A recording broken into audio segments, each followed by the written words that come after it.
Welcome to Luca is a billionaire, where the only thing I invest in is your answers. You need 2 prerequisites, no basic verbs and the auxiliary have. Start by forming have slash has plus been for present perfect passive or progressive context. Say, she has been taught versus she has been teaching, note the difference. Once done, practice with I slash we slash they forms, have been and he slash she slash it forms, has been. Make sure to pronounce the been as a reduced vowel in fast speech, but keep it clear in writing. Begin using short sentences to internalize patterns. Record yourself and compare native examples. Now tackle the tricky middle, present perfect continuous versus passive forms.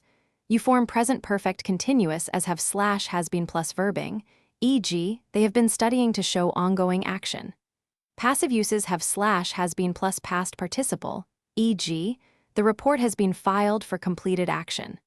Once you can spot the object and the verb form, practice converting sentences both ways. Make sure to watch tense agreement and time markers like since, for, already. These change meaning significantly. Try pair drills, swap roles, correct each other. Finish by applying been in conditional and perfect progressive combos, had been plus verbing for past ongoing conditions, and have been plus past participle in verbs of state. Practice short dialogues, simple narrations, and short writing exercises to cement control. Once comfortable, vary subjects, add time markers, and check contractions like I've been in speech. If you get stuck, ask, is the focus on the action or the result?